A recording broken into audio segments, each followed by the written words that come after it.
Baroda cricket association બીસીએની ચૂંટણી પહેલા એક મહત્વની બેઠક રોયલ અને સત્યમેવ જૂથની મળી.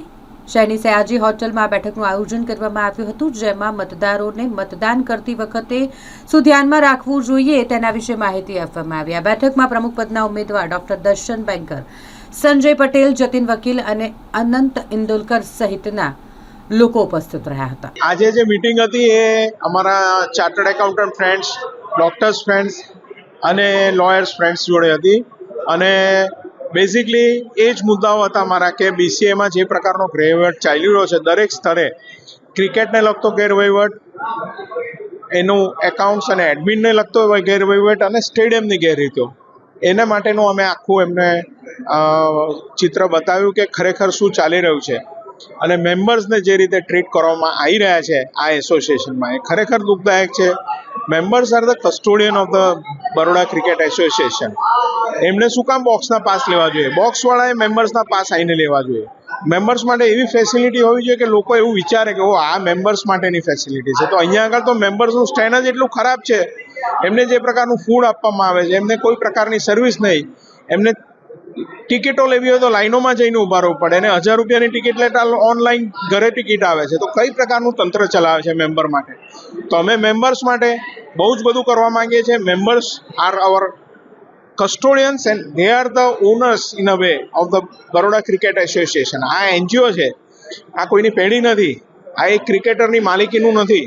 એ ક્રિકેટર કેનોટ ડુ એવરીથિંગ. સિલેક્શનમાં બી જે પ્રકારનો પ્રોસેસીસ ચાલે છે એ ખરેખર દુઃખદાયક છે. There is a conflict of interest. એની જ એકેડેમી અને એ જ સિલેક્ટરને સિલેક્ટ કરે તો શું થાય? એ વસ્તુ માટે અમે એમને માહિતી આપી, એમને સમજાવ્યા કે ખરેખર ક્રિકેટમાં શું ચાલી રહ્યું છે અને કેટલા બદલાવની જરૂર છે. This is for the change. You all vote for the change. You all vote for the better BCA.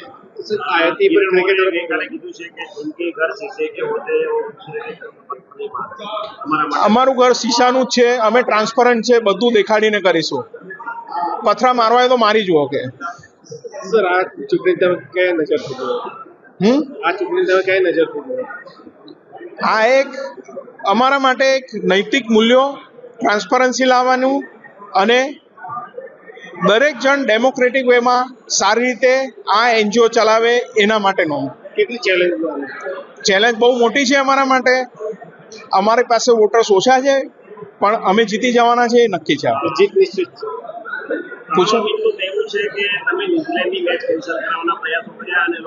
જરા પણ નહીં, જરા પણ નહીં, જરા પણ નથી કીધું એવું. સુરક્ષિત નથી એટલે એમની પાસે ફાયર એનઓસી નથી, ઓક્યુપેશન સર્ટિફિકેટ નહોતું, એના માટેનો વિરોધ હતો. તમે જ કહો, ફાયર એનઓસી વગર થાય સ્ટેડિયમમાં મેચ, આટલા મોટા સ્ટેડિયમમાં? રિયલમાં વડોદરા ક્રિકેટ એસોસિએશનની જે આ ચૂંટણી થઈ રહી છે એમાં મારું એક જ વસ્તુ કહેવું છે કે જે અત્યાર સુધીને એક હતું શાસન જે ચાલતું હતું એને દૂર કરવાનો એક મોકો આપણને મળ્યો છે.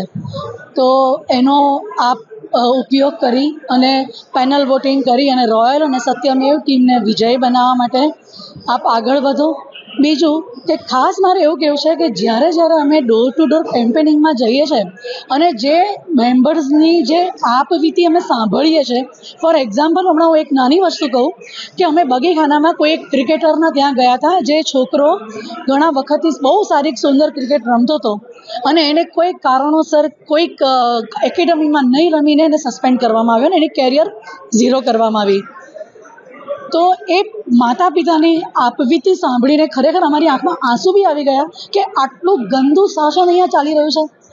નો ડાઉટ કે હું તો ફાઇનાન્સ કમિટીમાંથી ઊભી રહી છું અને મારું એવું માનવું છે કે કોઈ બી સંસ્થાને આગળ વધારવા માટે, એટલે આપણે અત્યારના ક્રિકેટ એસોસિએશનની વાત કરી રહ્યા છે તો નો ડાઉટ ક્રિકેટરોની તો જરૂર છે જ, પણ સારા મેનેજમેન્ટની બી જરૂર છે. આજે મેં ગઈકાલે કંઈક કિરણભાઈનો એક વિડીયો સાંભળ્યો કે ભાઈ ડૉક્ટર દર્શનભાઈ બેંકર એસી કેબિનમાં બેસીને શું કરશે? તો અત્યાર સુધીને હું એવું પૂછું કે પ્રણવભાઈ અત્યાર સુધી શું કરતા હતા? ચિરાયુભાઈ અત્યાર સુધી શું કરતા હતા?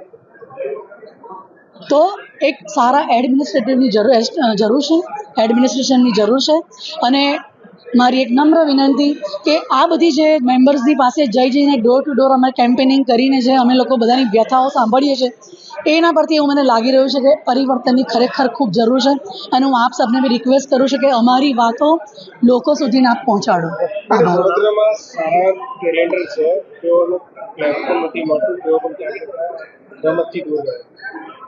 હું આપને આ જ કહેવા માંગી રહી છું કે જ્યારે અમે ડોર ટુ ડોર કેમ્પેનિંગ કરી રહ્યા છે ને તો અમે આ વસ્તુને ફીલ કરી રહ્યા છે એના પેરેન્ટ્સ મારફતે. એ લોકો આજે સારા લોકો બહાર નીકળી ગયા કે અમારે ક્રિકેટ નથી રમવું.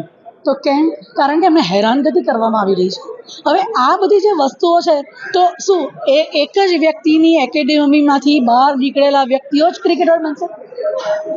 કેમ બરોડામાં બીજા કોઈ સારા ક્રિકેટની એકેડેમી જ નથી કે જેમાં રમીને લોકો બહાર આવી શકશે? તો દર્શનભાઈ બહુ સારા એડમિનિસ્ટ્રેટર છે અને સાથે સમરજીતસિંહ ગાયકવાડ કે જે ફાઉન્ડર છે ક્રિકેટ એસોસિએશનના, જેના ઘરમાંથી ક્રિકેટ બહાર આવી છે, આજે એ લોકોને બહાર વોટ માટે આવવું પડે છે. કેટલી બી શરમજનક વાત છે. તો મને એવું લાગે છે કે પરિવર્તન લાવશું અને જો નવા વ્યક્તિ આવશે ને તો જ કંઈક બીજું નવું જાણવા મળશે. બાકી અત્યાર સુધી એક હતું શાસન આપણે જોઈ જ રહ્યા છીએ. મારું નામ સોનલ પરીખ, હું સત્યમેવ જયતે અને રોયલમાંથી ફાઇનાન્સ કમિટીમાંથી મેં મારી ઉમેદવારી નોંધાવી છે.